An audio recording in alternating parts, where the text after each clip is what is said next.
Nous sommes embarqués dans ce parcours de la gratitude qui est en fait un parcours de toute la vie. J'espère que vous l'avez compris.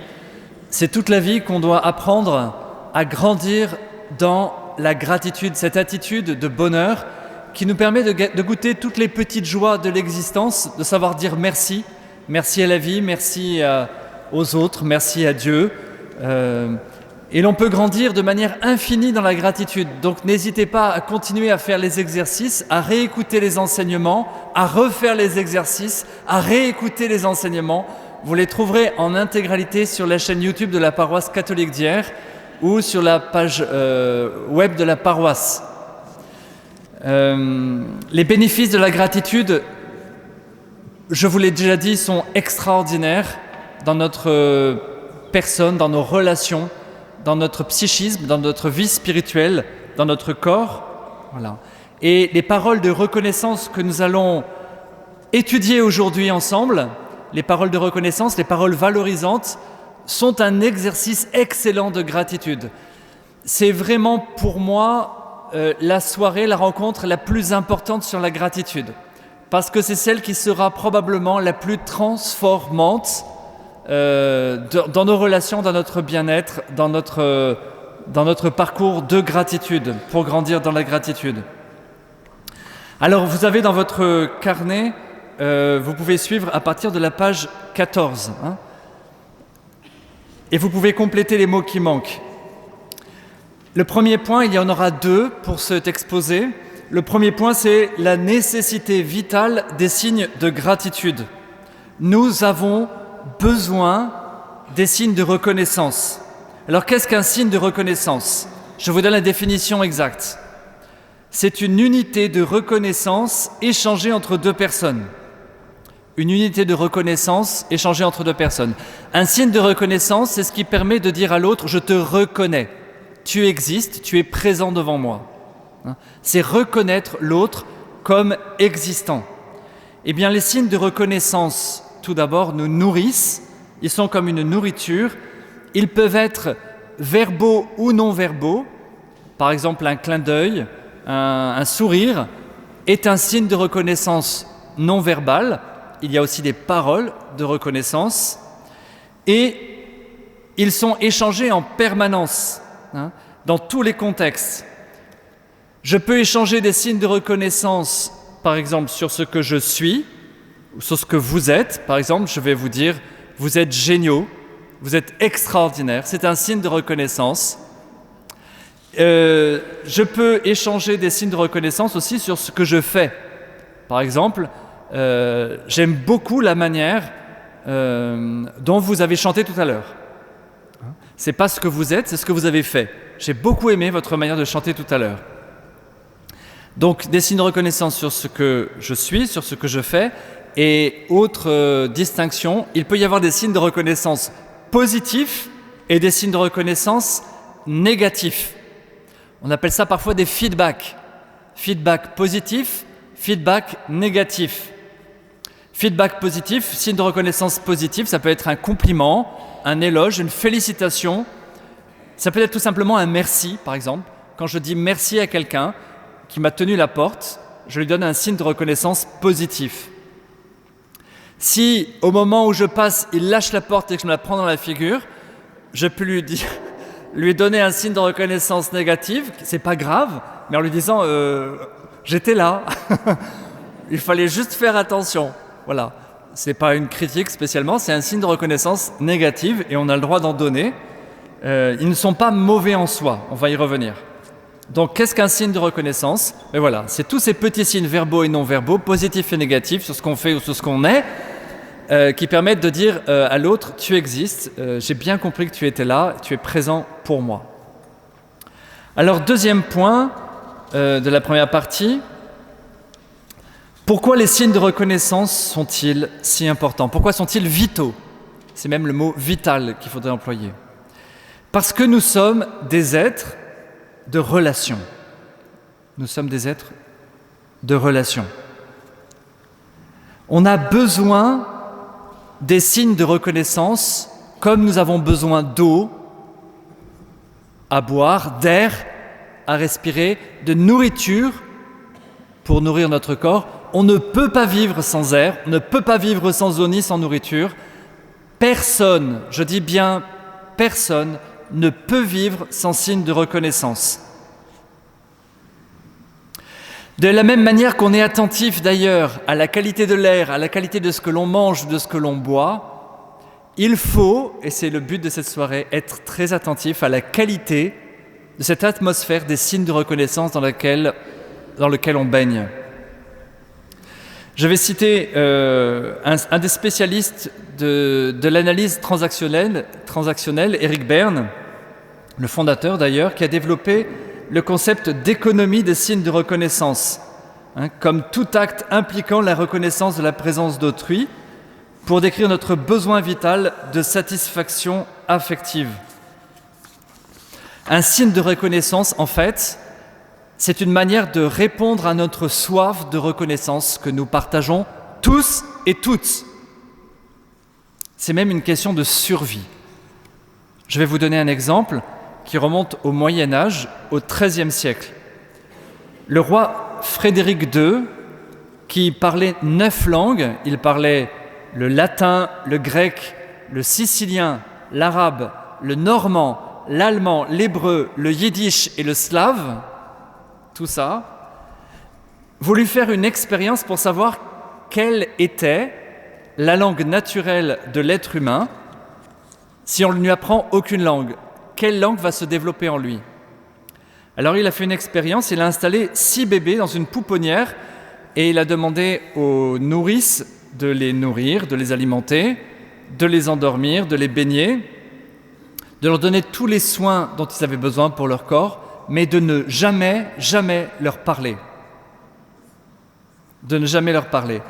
Et Frédéric II espérait découvrir quelle était la langue que les enfants, en grandissant, allaient spontanément développer. Il s'attendait à ce qu'ils développent plutôt le grec ou le latin, qui étaient pour lui les langues originelles et pures à ses yeux. Alors, l'expérience n'a pas donné les résultats escomptés, parce que aucun des bébés ne s'est mis d'ailleurs à parler, et pire que ça, les bébés, tous les 6, ont fini par dépérir et même par mourir.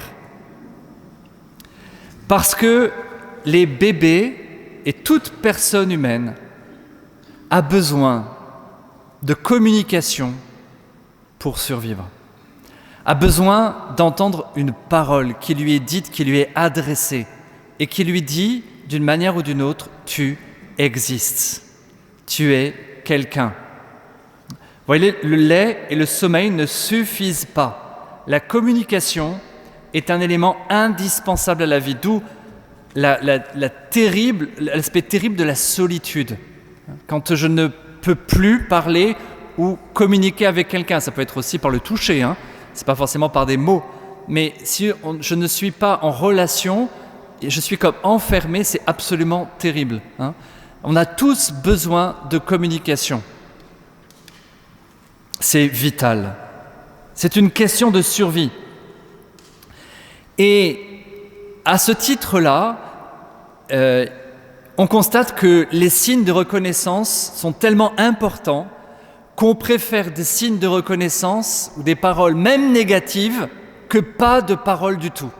C'est terrible, ça peut paraître terrible comme ça, de le dire, de le constater, mais on préfère, et n'importe qui, nous tous, on préfère des paroles négatives, des signes de reconnaissance négatifs, que pas de signes de reconnaissance du tout. C'est, par exemple, quand on a soif, je prends l'exemple de la soif de tout à l'heure, eh bien, si on est vraiment assoiffé, qu'on est dans le désert, qu'on tombe sur de l'eau, même pas très propre, un peu boueuse, on va la boire parce qu'on a soif. Et on préfère de boire de l'eau pas très pure plutôt que de ne pas boire d'eau du tout. Et vous avez tous fait, et je pense aux parents et aux enseignants en particulier, cette expérience que les enfants qui font les intéressants le font pour attirer l'attention sur eux parce qu'ils ont besoin de manière vitale et ils préfèrent qu'on les gronde, qu'on les engueule plutôt qu'on les ignore et qu'on les laisse de côté. On a peut-être fait aussi cette expérience dans une réunion que quelqu'un qui peut-être se sent mis à l'écart va commencer à attirer même inconsciemment l'attention sur lui en tapotant le stylo sur la table ou en faisant des petits signes, lever les yeux au ciel, soupirant. simplement pour dire j'existe, je suis là et j'ai besoin que vous le sachiez, même si c'est de manière négative. Voilà. Tout, mais pas l'indifférence, comme disait Goldman. Tout, mais surtout pas l'indifférence. Alors, je vous propose, comme signe de reconnaissance, juste regardez votre voisin. Tout à l'heure, vous vous êtes salués, vous avez parlé ensemble. Regardez votre voisin, votre voisine. Regardez-le dans les yeux. Faites-lui un sourire.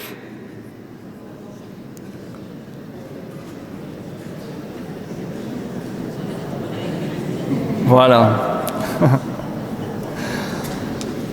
En fait, vous n'avez pas forcément dit quelque chose, vous vous êtes regardé, vous vous êtes souri. Un sourire peut suffire. Une personne dans la rue qui est en train de faire la manche, elle a peut-être simplement besoin d'un sourire, plus que tout. Eh bien, c'est une manière de dire tu existes, j'ai vu que tu étais là et j'ai reconnu ton existence. Et toi, tu reconnais la mienne. Alors, troisième, ça va ? Ça va ? C'est un peu théorique et à la fois pratique, des exemples. Troisième partie, je vais vous donner les caractéristiques d'un bon signe de reconnaissance. Voilà, pour qu'un signe de reconnaissance soit bon, il faut 6 caractéristiques. Je vous les donne. Il doit être sincère, bienveillant, approprié, précis, adapté et gratuit. Je reprends. Il doit être sincère. Quand je donne un signe de reconnaissance à quelqu'un, par exemple, je le dis à une personne, qu'est-ce que tu es beau, qu'est-ce que tu es belle aujourd'hui, c'est pas avec des arrière-pensées en disant mais qu'est-ce qu'il est moche, qu'est-ce qu'elle est laide, ou alors une arrière-pensée qui pourrait être de la manipulation. J'essaie de la mettre dans ma poche. Vous voyez ? Il faut que le signe de reconnaissance que je donne soit sincère. D'accord ? Je dis vraiment ce que je pense. Je ne joue pas un double jeu, je ne suis pas dans l'hypocrisie ou la manipulation. Je suis sincère. Le deuxième trait caractéristique, c'est la bienveillance. Je ne suis pas là pour casser quelqu'un ou pour me mettre au-dessus ou en dessous. Je suis bienveillant. Et ce que je dis, c'est juste ce que j'ai envie de dire. Et ce n'est pas pour rabaisser ou exalter la personne, c'est de la pure bienveillance. Et si je te fais un signe de reconnaissance négatif, ce n'est pas pour te casser, ce n'est pas pour te blesser, c'est simplement parce que je t'aime et que je veux t'aider à grandir et rentrer en relation avec toi. Bienveillance. Troisième caractéristique, il faut que ce soit approprié à la situation, c'est-à-dire donné au bon moment, dans le bon contexte. Par exemple, je ne sais pas, un mari qui dirait à sa femme « J'aime beaucoup ta coupe de cheveux », s'il l'a dit alors qu'elle est en train d'astiquer par terre ou de nettoyer les toilettes, c'est pas forcément le bon moment. Hein. Il faut que ce soit au bon moment. Voilà. Il faut que le signe de reconnaissance soit donné au bon moment, dans la bonne situation. Il faut qu'il soit précis, c'est-à-dire sur des faits précis. Voilà pourquoi j'aime ta coupe de cheveux. Je trouve que tu as bien choisi ta couleur, je trouve que l'ondulation te va très bien et puis ça met bien en valeur ton visage. Je ne suis pas spécialiste du tout pour les coupes de cheveux, mais vous avez remarqué que je n'ai pas de cheveux, donc je ne me les coupe pas. Cinquième caractéristique, il faut que ce soit adapté à la personne, c'est-à-dire personnalisé en fonction de chacun. Si je dis à chaque personne que je rencontre, j'aime beaucoup ta coupe de cheveux, au bout d'un moment, les gens vont dire, celui-là, il a un disque rayé. Ou alors, il ne sait pas trouver la caractéristique de chacun. Vous pouvez dire, par exemple, pour varier, tu as de jolies lunettes, par exemple. Mais vous rigolez, mais c'est quelque chose que je repère chez les gens, c'est les lunettes. Est-ce qu'ils ont changé de lunettes ? C'est bizarre, hein, c'est un de mes charismes. Sixième caractéristique, il faut que ce soit gratuit.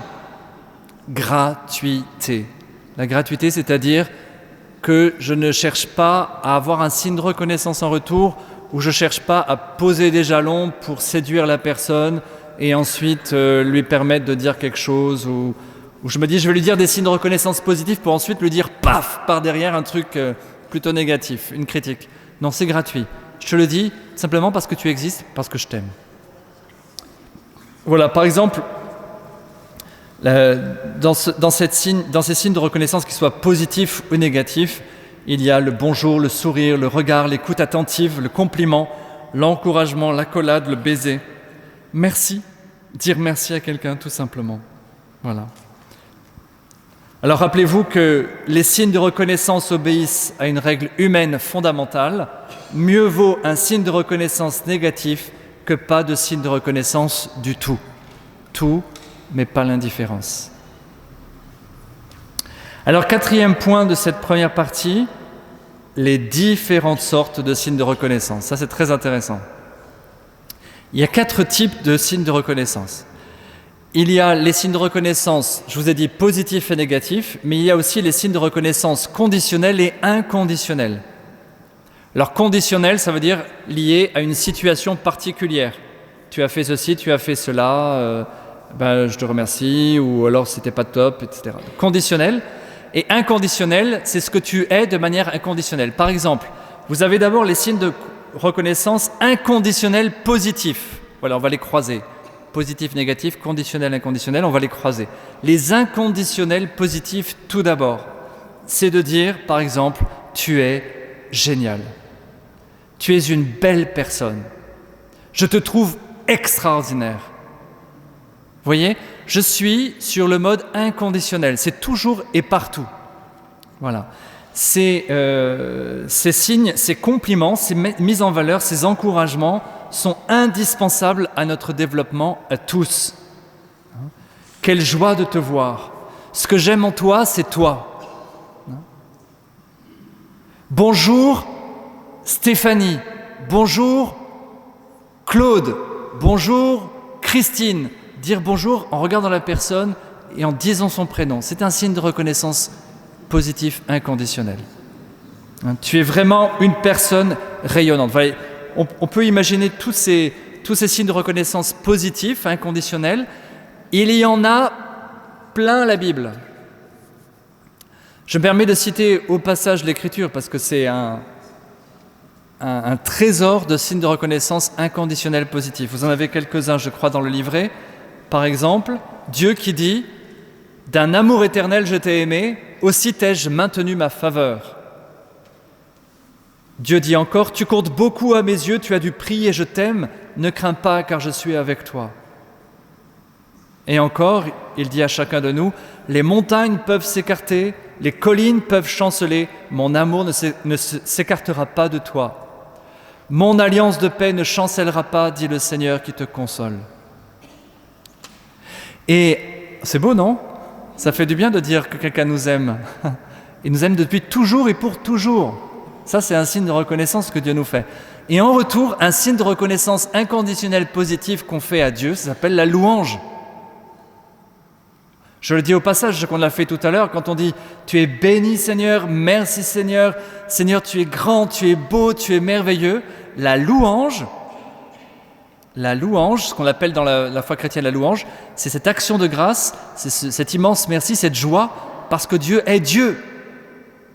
C'est un signe de reconnaissance inconditionnelle, positif. Alors, j'aimerais que vous tourniez encore une fois juste 30 secondes, 10 secondes vers votre voisin et que vous lui disiez qu'il est aimé infiniment par Dieu. Ou alors vous lui dites merci d'exister, tout simplement. Merci d'exister. Mais que ce soit sincère. Merci d'exister. Je te remercie d'exister. Tu es une belle personne. Tu es aimé par Dieu. Merci. Voyez, c'est difficile, hein ? Ça peut paraître à certains difficile de dire ça, comme de dire « je suis merveilleux ». C'est difficile parce qu'on n'a pas l'habitude de le dire. Et peut-être que c'est la première fois que quelqu'un vous dit « merci d'exister ». Peut-être que c'est la première fois que vous l'entendez. C'est peut-être la première fois que vous le dites à quelqu'un. Mais cette phrase, notez-la, elle est précieuse. Les signes inconditionnels négatifs. C'est par exemple « tu es nul »,« tu ne vaux rien »,« tu es moche »,« tu n'y arriveras jamais ». Alors, chers amis, écoutez-moi bien. Je vais dire quelque chose de très grave et très sérieux.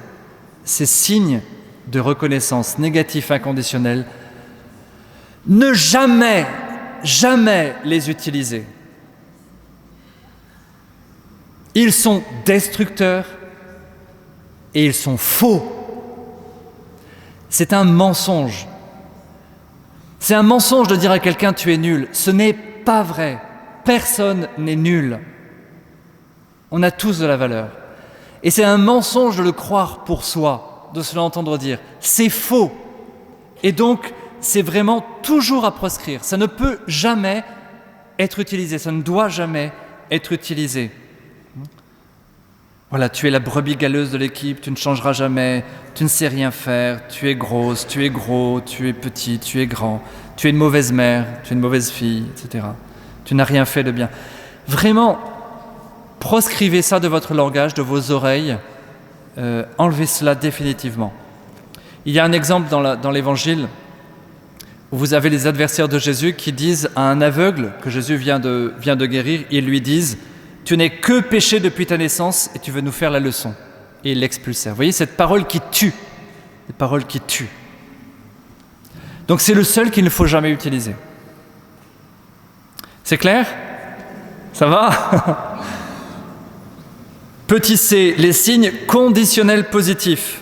Conditionnels positifs. Alors, c'est conditionnel et positif. Par exemple, j'ai beaucoup aimé le gâteau que tu m'as fait dimanche. Ta mousse au chocolat était extraordinaire. La décoration, je la trouve très sympa. Voilà, et je suis très heureux de vous voir ce soir, ici. Merci d'être là ce soir. Vous voyez, c'est conditionnel, c'est ce soir, et c'est positif. Merci. Vous comprenez? Voilà. Je vous ai donné des exemples. Ces marques d'attention mériteraient, je vous le signale, d'être hyper développées dans les relations, dans les couples, entre frères et sœurs, entre parents et enfants, à l'école. Je vous donne un exemple. C'est une personne que je connais qui est allée à la rencontre parents-professeurs de son école et elle a rencontré le prof de maths qui lui dit « Bon, il a 17 sur 20, rien à dire. » Prof de français, 7 sur 20, alors là, je vais vous dire, il y a ça. Bon, ça, c'est... Bon, je sais que j'ai des profs dans la salle, donc c'est pas du tout les profs dans la salle qui sont visés, évidemment, mais la technique française, en général, sauf pour ceux qui sont ici, la technique française, en général, c'est de souligner ce qui ne va pas et de ne pas souligner ce qui va. Et vous connaissez cette histoire du père de famille qui va avec son fils au match de foot. Son fils joue dans une équipe de foot et le père est dans les gradins. Et à chaque fois que le fils marque, c'est en Angleterre, le père se lève en criant « Good job !» Ça veut dire bon travail. Et quand le fils rate, il dit « Good try !» Bien essayé. Donc soit je réussis, soit j'essaye. Vous voyez ? Et les signes de reconnaissance positifs, il faut arriver à dire à un élève, à un enfant, tout ce qu'il fait de bien. C'est pas le flatter, c'est pas le rendre orgueilleux, c'est le construire, c'est le nourrir. Conditionnel positif. Les conditionnels négatifs sont aussi importants. C'est important d'avoir des feedbacks, des retours. Quand je dis à quelqu'un, tu es arrivé en retard ce matin, ça m'a gêné. C'est pas forcément le condamner, je le dis pas de manière agressive, je peux le dire de manière bienveillante, mais pour dire la prochaine fois vraiment, essayer d'être à l'heure, quoi. Ou alors, voilà, excuse-moi, tu viens de me couper la parole, j'ai pas pu finir ce que je voulais dire. Oui, c'est pas faire tout le temps, mais il faut les faire, être capable de dire, je pense que tu t'es trompé, ou qu'il y a eu ça, tu as oublié ça, etc. Je reconnais l'existence de l'autre, je lui donne des éléments sur ses actions, sur son attitude pour l'aider à grandir. Ça veut dire qu'il est important pour moi. Voilà. Bon, Jésus en fait, par exemple, il y a plusieurs exemples dans votre livret. Il y a un exemple où Jésus guérit des lépreux et il y en a un qui vient pour rendre grâce sur les 10. Et Jésus dit, tous les 10 n'ont-ils pas été purifiés? Les 9 autres, où sont-ils? il ne s'est trouvé parmi eux que cet étranger pour revenir sur ses pas et rendre gloire à Dieu. Vous voyez, Jésus est capable de faire des feedbacks négatifs aux personnes, mais ils sont circonstanciels et il fait aussi beaucoup de feedbacks positifs. Alors, Vincent va s'approcher de moi parce qu'on va vous faire un exercice maintenant qui correspond à ce que je viens de dire. On va faire un exercice sur les signes de reconnaissance. Cher Père Benoît, signe de reconnaissance. Oui. J'aime votre sensibilité. Voilà, à vous rapprocher à chacun de retrouver là où il en est pour aider à le faire grandir. Voilà, votre sensibilité. Alors moi, ce que j'aime chez toi, Vincent, c'est ta douceur et ta patience. C'est quelqu'un de calme, on dirait un roc. Voilà. Et tu diffuses ce calme autour de toi, tu vois. C'est vraiment... c'est super de t'avoir comme animateur de ces soirées, tu vois. Voilà, signe de reconnaissance positif. C'est super sympa à recevoir en plus. Donc ce que je vous propose, c'est de vous mettre en binôme et d'échanger avec votre voisin un signe de reconnaissance positif. Alors ça peut être un signe de reconnaissance, tout dépend comment vous vous connaissez en fait. Si vous vous connaissez bien, ça peut être un signe de reconnaissance profond, voilà, sur votre bonté. J'aime ta bonté, j'aime ta façon de cuisiner, j'aime tout un tas de choses. Et si vous connaissez un petit peu moins bien, ça peut être j'aime ton sourire, j'aime ton écharpe, j'aime que tu sois assis à côté de moi ce soir, voilà. Je vous invite à vous retourner en binôme et à échanger sur un signe de reconnaissance.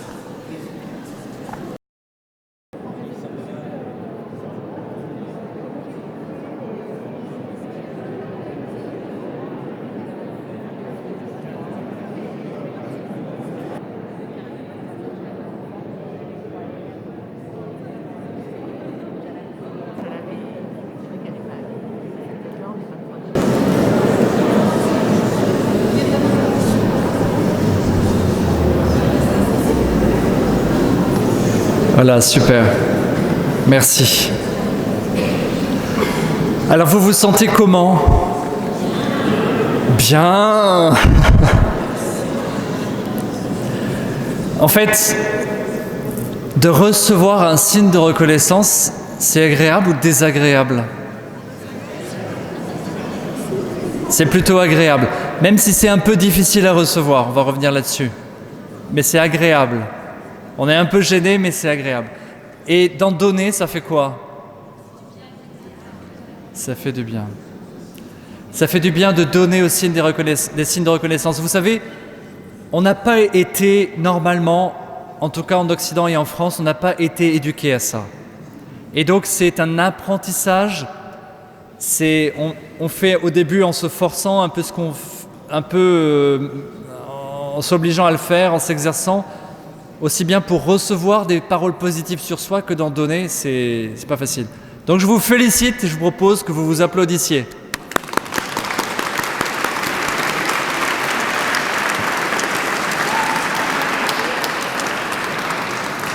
Je passe du coup à la deuxième grande partie de cet exposé qui sera plus courte.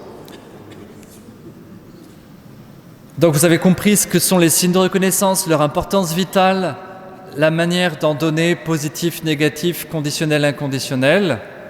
Voilà, je vous ai dressé un portrait des signes de reconnaissance. Maintenant, 5 attitudes vis-à-vis des signes de reconnaissance. C'est très important ça. C'est même très très important. Écoutez bien. Les signes de reconnaissance, il faut savoir en donner, mais il faut savoir aussi en recevoir. Il faut savoir aussi en demander. Il faut en refuser. Il faut savoir en refuser. Et il faut savoir s'en donner à soi-même. Eh oui, on va voir ça maintenant. Il faut savoir en donner. Il faut savoir en recevoir. Il faut savoir en demander. Il faut savoir en refuser. Et il faut savoir s'en donner à soi-même. Ce que je dis là est très important et je pense vous aidera beaucoup dans les jours à venir. Voilà, la bonne nouvelle, c'est que vous avez déjà pratiqué les 2 premiers. Je vais les reprendre dans un seul point, en donner et en recevoir. C'est très important de savoir accueillir les signes de reconnaissance, de savoir accepter un signe de reconnaissance sans se dandiner comme ça en disant « ouais, non, en fait, non, bouf, tu crois En fait, ça veut dire qu'on ne les accepte pas alors qu'on a un besoin vital de les recevoir. Ça fait partie de notre construction personnelle et de la vérité sur nous-mêmes. Ça fait partie de la vérité sur nous-mêmes. Alors, c'est comme si à l'intérieur de nous-mêmes, on avait une sorte de sac, de besace, à signe de reconnaissance. Et chaque jour, comme dans un estomac, on le remplit avec des paroles bonnes, positives, des paroles de bénédiction. Et les personnes qui sont en bonne santé, au niveau psychique, spirituel et même physique, ont appris à remplir leur besace de paroles positives. Elles reçoivent des signes de reconnaissance et elles savent en donner. Mais très souvent, il y a un trou au fond du sac. Et parfois, les paroles rentrent par une oreille et sortent par l'autre. C'est-à-dire qu'on reçoit des paroles positives, mais on ne les garde pas pour soi. On n'arrive pas à les garder, parce qu'on n'arrive pas à y croire. On a l'impression d'être un imposteur, que ce n'est pas vrai, que ça ne s'adresse pas à nous. Ce n'est pas possible qu'on soit comme ça. Parce qu'on ne nous l'a jamais dit, et même quand on était petit, on nous disait que c'était de l'orgueil que de savoir qu'on avait des qualités. Voilà. On nous a éduqués de manière à ne pas nous valoriser, mais plutôt à nous dévaloriser. Et on confondait humilité et dévalorisation, ce qui n'est pas du tout la même chose. L'humilité, c'est connaître ses limites. C'est pas de ne pas avoir de qualité du tout. Et donc, quand on reçoit des signes de reconnaissance, le signe qu'on a un trou au sac, c'est par exemple quand on dit « Oh, mais tu sais, c'était pas grand-chose à faire. En fait, c'est pas terrible ce que j'ai fait. Un tel fait mieux que moi. » Voilà. Ça, c'est le signe qu'il y a un trou dans le sac. Et donc, il faut boucher ce trou. Il faut éviter d'avoir un panier percé. Et ça, c'est en demandant la guérison du Seigneur, en priant, en acceptant soi-même qui on est, en s'acceptant soi-même, en prenant au sérieux les paroles qu'on nous dit. Voilà. Accepter de boucher ce trou-là pour être en capacité de recevoir très humblement, justement, avec humilité, les paroles positives et négatives qu'on peut dire sur nous. Les recevoir avec humilité. On dit qu'il faut, en général, écoutez bien, 7 paroles positives pour contrebalancer une parole négative. 7 paroles de reconnaissance positive pour une parole de reconnaissance négative. Vous voyez comme c'est compliqué ? C'est tellement facile de donner des signes de reconnaissance négative, vous ne trouvez pas ? C'est très facile de dire à quelqu'un ce qui ne va pas. De dire ce qui va, on n'est pas éduqué à ça, mais c'est difficile. Parce qu'on voit tout de suite ce qui ne va pas, on voit moins ce qui va. Et donc c'est un travail, c'est un exercice de regard, de pensée, de parole. Et il faut savoir que les paroles négatives vont s'imprimer beaucoup plus vite en nous que les paroles positives.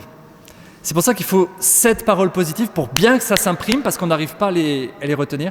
Par contre, une parole négative peut nous détruire la journée. Vous savez ? Ça vous est déjà arrivé ça ? Une parole négative, une parole de travers, un regard de travers peut nous détruire pendant plusieurs jours, parfois plusieurs heures. Et donc il faut apprendre à accepter les signes de reconnaissance. Par exemple, on vous dit quelque chose que quelqu'un a trouvé de bien. Mais plutôt que de dire « Oh, tu crois, t'es sûr ?» ou se dire « n'importe quoi », vous pouvez dire tout simplement « Ok, j'accepte, c'est intéressant. » Mais tout à l'heure, j'ai vu vos visages heureux. Et je sais que vous êtes heureux de recevoir des signes de reconnaissance. Et je sais que vous êtes heureux d'en donner. Ça se voyait tout à l'heure. C'était très beau. Je vous donne un exemple qui m'est arrivé quand j'étais séminariste. Je commençais à faire des enseignements sur la Bible en particulier. Et il y avait une paroissienne, c'était à Soliespont. C'est devenu une amie, Nathalie. Et elle avait fait des études de théologie. À chaque fois qu'il y avait un exposé que je faisais, elle était là. Elle prenait des notes et elle me donnait 2 pages de notes sur ce qu'elle avait trouvé super ou à améliorer. Je crois que c'est la seule personne qui ait fait ça. Enfin, mais j'ai trouvé cette spontanéité dans le feedback extrêmement constructive. J'étais moi-même en construction. Hein, j'étais étudiant, j'étais séminariste, j'apprenais à être prêtre. Elle m'a fait prendre confiance en moi. Elle m'a dit, voilà, quand tu enseignes, quand tu fais ci, ça, quand tu as dit ça, c'était chouette, ça a évoqué ça chez moi, ça a fait grandir ça chez moi. Mais je me suis dit, pour moi, c'est un modèle de ce qu'on pourrait faire les uns envers les autres. Par exemple, je vous donne là encore un exemple sur la prédication, mais quand on sort de la messe, il y a parfois les paroissiens qui nous disent « Ah, monsieur le curé, c'était très bien. Ah, c'était super. Ah, j'ai beaucoup aimé votre homélie. » Et moi, je pose la question « Mais qu'est-ce que vous avez aimé ?»« Oh, bah, je sais pas. C'était super. » Alors, je ne sais pas ce qu'il a retenu. Il y a une blague comme ça, c'est un type à la sortie de la messe, il dit au prêtre « Votre homélie m'a bouleversé, mais m'a bouleversé. Je suis en train de me convertir, je vais changer de vie, je vais complètement changer de vie. » Et le prêtre est estomaqué en disant « Mais qu'est-ce qui vous a bouleversé dans mon homélie? Qu'est-ce que j'ai dit d'extraordinaire ?» Il lui a dit « Mais à un moment, vous avez dit « Passons au point suivant. » Ça m'a réveillé et je me suis dit « Il faut que je passe à une autre étape de ma vie. » Vous voyez comme quoi?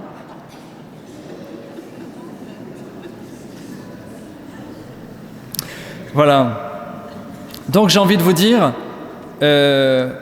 apprenons bien à recevoir et à donner des signes de reconnaissance. Vous ne pouvez pas savoir ce que ça peut aider quelqu'un. Moi, ça m'a aidé d'en recevoir et je m'oblige à en donner. Pas de manière artificielle, mais de manière sincère, personnelle, circonstanciée. J'essaye de le faire et je dois grandir là-dessus, je le sais. Si on arrive à faire ça, c'est comme si on passait du dû au don. Vous voyez ce que je veux dire? Du dû au don. C'est-à-dire que, par exemple, pour les enfants qui arrivent à la maison, ils jettent leur sac par terre, ils vont dans leur chambre s'enfermer, sur ordinateur, faire leur boulot, ils arrivent, ils mettent les pieds sous la table, ils mangent, ils vont se coucher. Mais c'est normal que maman ait fait à manger, c'est normal que papa soit allé travailler pour amener de l'argent à la maison, c'est normal que après... Non, c'est pas normal. Ce n'est pas normal. C'est pas un dû, c'est un don, c'est un cadeau et c'est toujours un cadeau. C'est extraordinaire que vous soyez là ce soir. Vous avez 1000 raisons de ne pas être là. Vous êtes un cadeau. Pour moi, je suis reconnaissant que vous soyez venus ce soir. Vous comprenez? Rien n'est normal. Tout est extraordinaire. Tout est don et rien n'est dû. Et c'est rentrer dans cette logique-là du cadeau perpétuel. Vous savez la différence d'ailleurs entre un boxeur et un chrétien. Vous connaissez la différence entre un boxeur et un chrétien? Ben, il n'y en a pas. Ils savent tous les deux qu'il a plus de bonheur à donner qu'à recevoir. Voilà. Je vais vous donner un exemple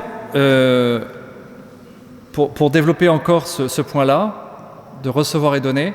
Un exemple qui a été une étude psychologique qui a été menée sur 130 couples par un couple de psychologues américains, John et Julie Gottman, pendant 6 ans. Alors qu'est-ce qu'ils ont fait? Ils ont sélectionné 130 couples et avec chaque couple, ils ont passé une journée à les voir vivre dans la vie quotidienne, à noter ce qu'ils faisaient, dans leurs relations, dans leurs paroles, dans leurs attitudes, dans leurs services. Voilà. Et ils les ont classés en 2 catégories, les masters et les disasters. Les masters, les experts, et les disasters, les désastres. En fonction de leur attitude, justement, vis-à-vis des signes de reconnaissance, etc. Et au bout de 6 ans, ils les ont retrouvés. Et les couples ont de nouveau été appelés par les psychologues. Et les masters étaient encore ensemble, heureux et épanouis. Et les disasters étaient soit séparés, soit mariés mais malheureux. En fait, en observant ces couples, les scientifiques en sont arrivés à la conclusion que la bienveillance et la gentillesse étaient la clé de la longévité d'un mariage, la longévité d'une relation d'amitié, la longévité de la vie. Voilà. Savoir se dire, c'est ce qu'on dit au moment de la préparation au mariage, apprenons à nous dire des mots gentils, merci, pardon, s'il te plaît, bravo, ok, voilà. La qualité de notre de notre langage, de ces signes de reconnaissance, font en fait un climat qui répond à nos besoins émotionnels les uns des autres. Voilà. Et en cherchant à créer un climat d'admiration et de gratitude pour ce que chacun accomplit, ça permet de s'aimer de plus en plus et de durer à travers les épreuves. Parfois dans les couples, mais aussi dans les familles, parents-enfants, les collègues de travail, dans une paroisse. C'est tellement facile de voir ce qui ne va pas et de le faire remarquer. Oh là là, ton plat était trop cuit, t'as encore laissé traîner tes chaussettes, t'as vu, vous me dites jamais bonjour, quand vous me regardez, vous me croisez, vous me dites pas bonjour, vous m'aimez pas, moi j'ai entendu des trucs comme ça. Et on voit tout de suite ce qui ne va pas, ce que l'autre ne fait pas et que je voudrais qu'il fasse. On voit tout de suite ça. Voyons plutôt ce que l'autre fait et fait de bien. Arrêtons de râler tout le temps. Ça ne veut pas dire qu'on est dans un monde qui s'appelle le monde des bisounours. Hein. On est capable de faire des feedbacks négatifs, de dire ce qui ne va pas, mais on est d'abord capable de dire ce qui va. Alors, deuxième point, demander des signes de reconnaissance. Demander des signes de reconnaissance. C'est difficile. C'est difficile. Mais il faut apprendre à le faire et se forcer à le faire. Je vais vous demander juste de vous tourner vers votre voisin en lui disant « Qu'as-tu pensé de notre échange de tout à l'heure, de ce que je t'ai dit tout à l'heure, de notre échange de tout à l'heure, de ce qu'on fait depuis… Voilà. Qu'est-ce que tu as pensé de ce que je t'ai dit tout à l'heure ou de notre échange ?» Allez-y, juste une minute.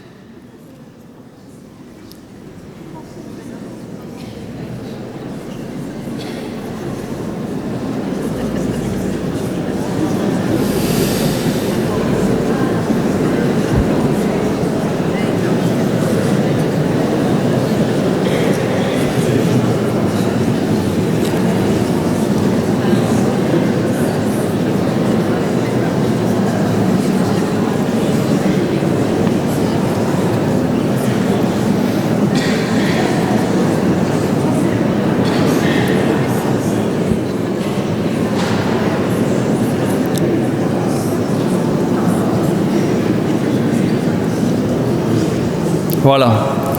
Alors, quand on demande un signe de reconnaissance, la réponse peut être positive ou négative, peu importe, mais on se situe dans un chemin de croissance.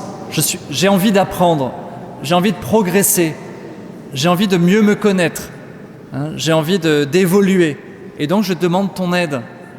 Et toi, tu peux m'aider, parce que tu vas me dire, parce que tu as vu un aspect de moi-même, de ma personnalité, de ce que j'ai fait, tu as un regard extérieur, eh bien je te demande de m'aider.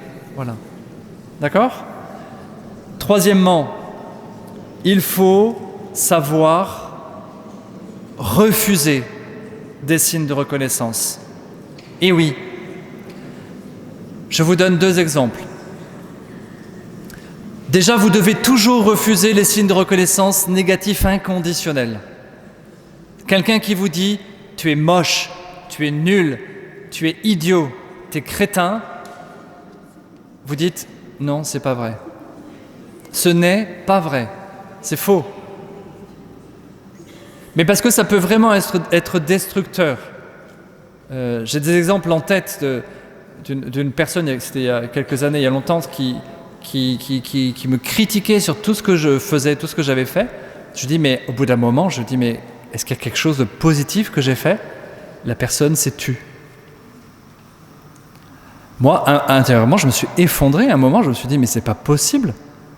Et en fait, après, j'ai appris à me protéger en me disant, mais de dire à quelqu'un, en fait, tu n'as fait que du mal, tu n'as jamais fait de bien, c'est absolument destructeur. Vous voyez ? On doit refuser, on doit se protéger de ça. Hein, c'est vital. Mais même parfois, des signes de reconnaissance positifs, conditionnels ou inconditionnels, ou même tous les signes de reconnaissance, vous avez le droit d'en refuser intérieurement. Quelqu'un qui vous dit je sais pas, mais mon père, vous êtes génial, je sais pas, vous êtes beau, vous êtes intelligent, vous êtes extraordinaire. Vous pouvez vous dire, oh là, calmos. Calmos, qu'est-ce qu'il y a derrière ? Il peut y avoir derrière une parole valorisante, positive, inconditionnelle, il peut y avoir un essai de manipulation, de séduction, etc. Et j'ai pas envie d'entrer dans ce jeu-là. Donc j'ai le droit, intérieurement, pas forcément le disant à la personne, Mais j'ai le droit de dire, bon, bah, ça ne m'intéresse pas, je ne prends pas. Je prends ou je ne prends pas. Et les signes de reconnaissance positifs ou négatifs qu'on vous fait conditionnels, vous avez le droit de les refuser intérieurement. Quelqu'un vous fait un feedback négatif, c'est une hypothèse. C'est son feedback. Peut-être que ça vous intéresse, peut-être que ça ne vous intéresse pas. Vous prenez ou vous ne prenez pas. Donc on a le droit d'en refuser. Vous comprenez ? Ok. 4e point, il faut savoir s'en donner. Alors, ça aussi c'est difficile. Ça c'est un petit challenge, il va falloir faire des exercices. Et peut-être toute la semaine se dire qu'est-ce qu'il y a de bon chez vous ? Ou quand vous avez réussi quelque chose, vous dire bravo ma fille, bravo ma fille, bravo mon gars, t'as réussi. Ouais, t'as relevé le challenge, t'as dépassé ta peur, t'as réussi ton plat, t'as réussi ton entretien, t'as réussi ton créneau en voiture, bravo. T'es arrivé à l'heure, bravo. Moi, j'arrive pas souvent à l'heure. Alors, quand j'arrive à l'heure, je me dis bravo, yes, je suis trop fort. On a le droit de se dire ça. Vous comprenez ? C'est pas du narcissisme à ce niveau-là. Il n'y a pas de crainte à ce niveau-là. Hein. Si ça devient maladif, oui. Mais déjà, se dire ce qui va bien chez soi, c'est important. Parce que vous avez tous une valeur infinie aux yeux de Dieu. Nous avons tous une valeur infinie aux yeux de Dieu. Et nous avons tous des talents, des charismes, des dons, et il faut savoir les reconnaître. Alors, je vais m'arrêter là.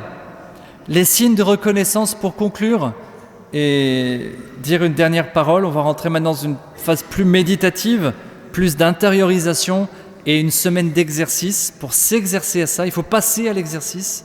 Je vous demande vraiment de vous exercer. Les signes de reconnaissance sont absolument vitaux parce que nous sommes des êtres de relation. Nous avons besoin de reconnaître les autres et d'être reconnus.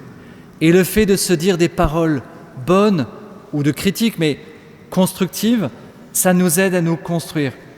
Mais mettons bien en valeur et forçons-nous à nous donner de belles paroles, de bonnes paroles les uns aux autres, à nous dire ce qui va, ce qui est bon chez les autres, ce qu'on admire chez les autres. Osons briser le mur du silence, cette chape de silence, cette fausse pudeur qui nous empêche de nous dire de belles choses les uns aux autres. Et le fait de le dire aux autres, de se le dire à soi, va nous permettre aussi de le dire à Dieu et d'accueillir le fait que Dieu nous aime, parce que nous avons la valeur, nous avons tous de la valeur. Même si nous avons fait des choses mauvaises, nous valons plus par ce que nous sommes, par plus que ce que nous avons fait. Voilà, entrons dans son chemin de confiance et de gratitude, continuons le chemin pour toute la vie.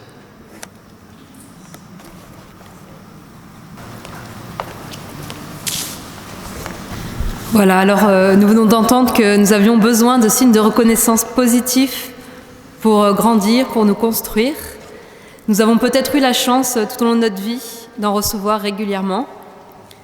Peut-être que nous n'avons pas reçu beaucoup et peut-être que nous avons reçu des signes inconditionnels négatifs. Et ce soir, je voulais vraiment vous inviter à revenir là-dessus et à les refuser, à faire cet exercice de refuser ces signes inconditionnels négatifs que vous avez pu recevoir. Alors, comme la semaine dernière, je vais vous inviter à vous asseoir confortablement, à fermer les yeux et puis on va pouvoir respirer profondément. Pour ceux qui ne sont pas à l'aise avec ça, vous restez comme vous êtes, c'est parfait. Mais c'est vrai que ça nous aide à rentrer dans une attitude intérieure plus calme et à disposer notre cœur à cet exercice. Voilà, on va demander à Michael de nous jouer un petit morceau de musique. Et puis je vais vous inviter à vous asseoir confortablement sur votre banc, à fermer les yeux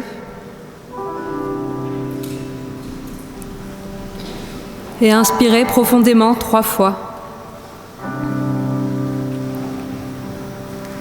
On peut inspirer profondément, souffler profondément.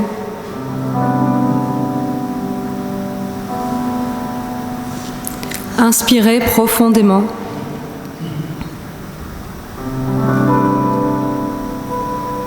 Soufflez profondément.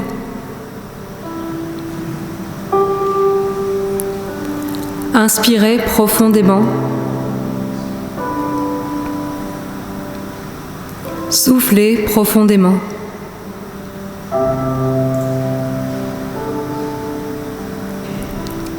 Voilà, ce soir, je vous invite à faire mémoire d'une parole blessante, humiliante que vous avez pu recevoir. Et on va déposer ces paroles dans le cœur de Jésus. On va lui demander de nous en libérer. Nous allons essayer de trouver une parole de Jésus qui contredit cette parole fausse et qui peut nous guérir. Nous allons dire cette parole sur nous-mêmes, cette parole de Dieu sur nous-mêmes. Cette parole qui peut être source de guérison.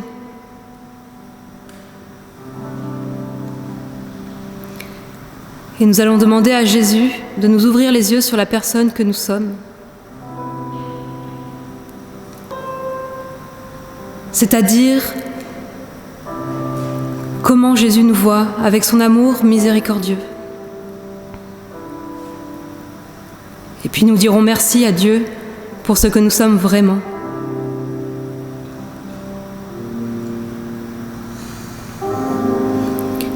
Voilà, je peux laisser remonter dans ma mémoire cette parole que j'ai reçue et qui a été source de blessures pour moi.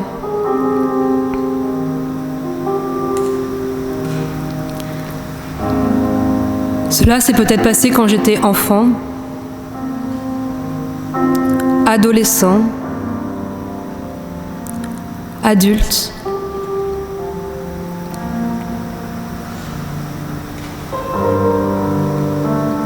Cette parole a pu être prononcée par quelqu'un de ma famille, mon papa, ma maman, un frère ou une sœur.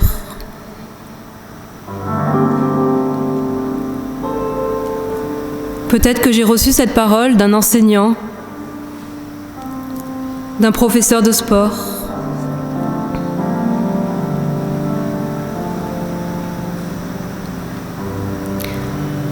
Peut-être que c'était un ami, un supérieur ou un confrère de travail.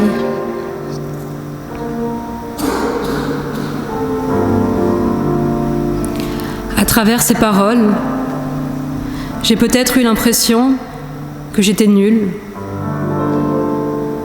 que je ne servais à rien, que je n'étais pas aimable, que je n'étais pas désirée. Eh bien, ces paroles sont fausses. Et ce soir, je vous invite à déposer ces paroles dans le cœur de Jésus. Lui qui nous aime depuis toute éternité veut venir guérir ce qui a été blessé, reconstruire ce qui a été cassé.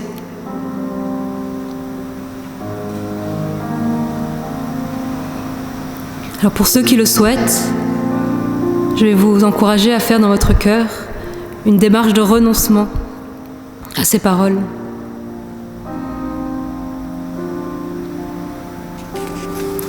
Si l'on vous a dit que vous étiez moche, tu es méchante, tu es bête, eh bien c'est faux. C'est faux. Ce soir, tu peux renoncer à cela dans ton cœur en disant « Au nom de Jésus, je renonce à l'idée que je suis nulle, que je suis bête, que je suis méchante, que je suis moche.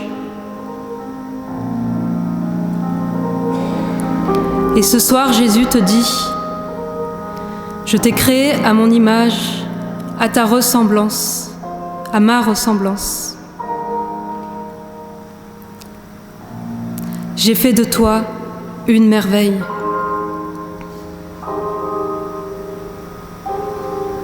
Si l'on vous a dit « tu es nul, tu ne sers à rien, tu n'y arriveras jamais »,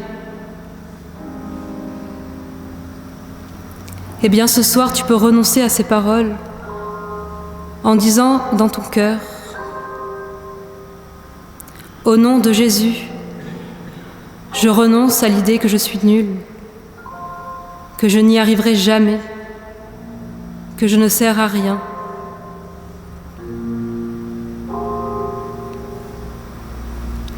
Et ce soir, Jésus te dit, tu comptes beaucoup à mes yeux, tu as du prix, et je t'aime.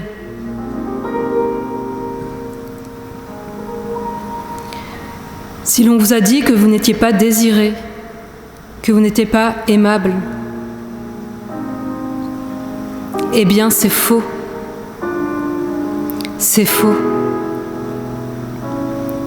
Ce soir, tu peux renoncer à cette parole en disant dans ton cœur « Au nom de Jésus, je renonce à l'idée que je ne suis pas désiré, que je ne suis pas aimable. »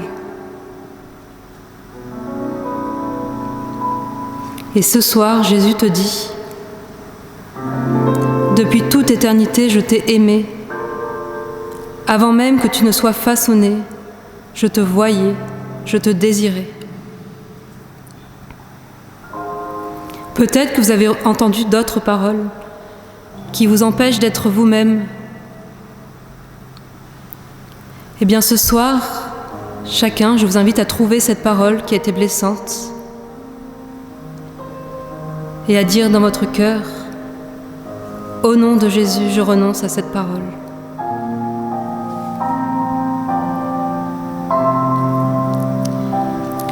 Pour ceux qui le souhaitent, je vous invite maintenant à faire une démarche de pardon pour cette personne qui a posé ces paroles.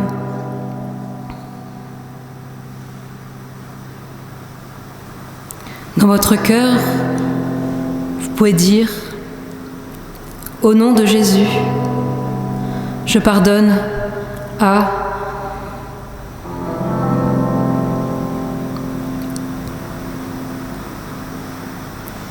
Soyons vraiment sûrs que le Seigneur veut nous libérer, veut nous guérir.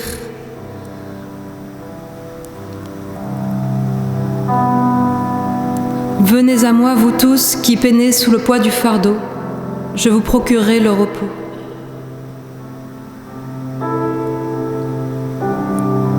Ce soir, prenons conscience de la valeur infinie que nous avons aux yeux de Dieu, en lui disant merci. Merci pour ce que nous sommes vraiment. Merci pour notre vie, pour notre existence. Oui, merci Seigneur pour ton amour immense. Merci ce soir de venir dans ma vie, guérir ce qui a été blessé. Merci de venir me consoler. Je vous invite maintenant à remercier particulièrement pour un talent, un charisme que vous avez, que le Seigneur a mis en vous. Là, vous pouvez dire « Merci Seigneur pour... »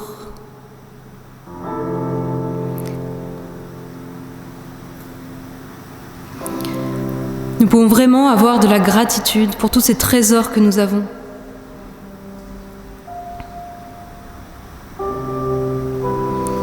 Oui Seigneur, tu as fait de moi une merveille. Merci pour la merveille que je suis. Merci pour les trésors que tu as déposés en moi. Merci Seigneur.